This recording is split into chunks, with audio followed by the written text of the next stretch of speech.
I motion that we terminate SGR as a search firm for our city. At last night's meeting, the Palm Coast City Council voted unanimously to terminate its contract with the recruiting firm SGR, which had led Palm Coast city manager search. The decision followed the withdrawal of the last remaining candidate, Richard Hoff. Next in the city manager search, the council unanimously approved a motion by Councilmember Teresa Pontieri to launch a 90-day recruitment process led by the city's own staff. Tensions escalated as Mayor Norris accused both city staff and the recruiting firm SGR of undermining the city manager search. But Councilmember Charles Gambaro rejected that claim, saying they were not the root of the problem. Mr. Mayor, that's not the problem. The problem is you. The problem...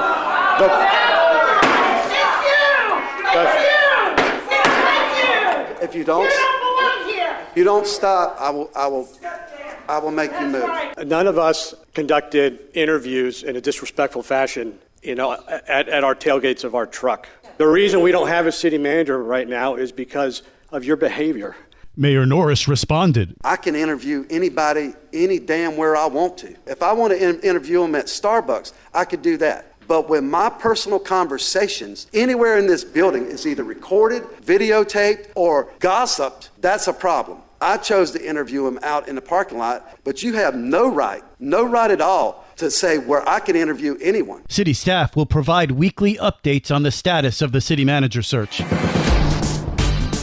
Good morning, Flagler County. I'm Rich Carroll. You're listening to Flagler's Morning News on Wednesday, May 7th. I think there are ways for the council, in a reasonable, logical way, can force the ship to go in the direction that we want. Palm Coast City Councilman Dave Sullivan stopped by Free For All Friday last week to talk about the drama in City Hall and a path forward for the council. Sullivan says one way or another, the mayor and council are going to have to find a way to work with city staff to move forward on major projects. I think there are a series of votes that we're going to take now, and we're going to have to do it without a new city manager.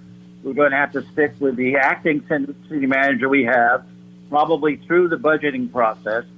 So we've got a number of things like comprehensive plan, that kind of thing, that have to get out of the way, strategic plans, all that kind of thing. Sullivan says after the budget and comprehensive plan are done, the city needs to find a new manager. We then go on to probably a new attempt to find a city manager, and we have to at least get the situation regarding leadership, the mayor.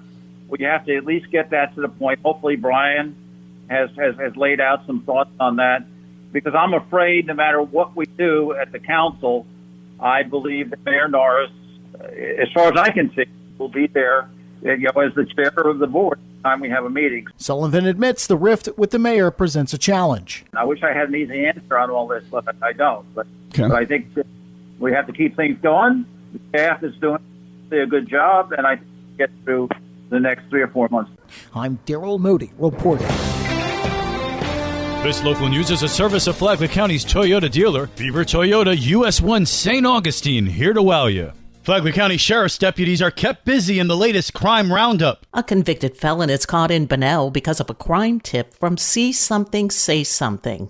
Flagler County Sheriff Rick Staley. The See Something, Say Something struck again when a resident observed a driver driving significantly below the speed limit, waving around 2 guns inside the car.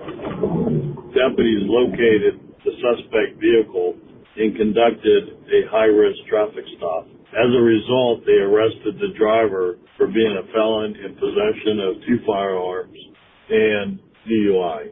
It's a great job by our community calling in this impaired driver that was also armed and displaying the weapon in a dangerous manner. Then a notable traffic stop led to a narcotics arrest.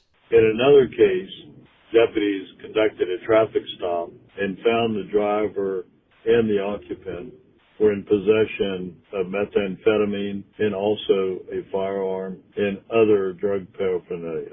Both were arrested and taken to the Green Roof Inn. In all, Flagler County Sheriff's Office deputies made 14 arrests this past weekend and handled 599 calls for service and made 191 traffic stops. For Flagler's Local Morning News, I'm Karen Johnson.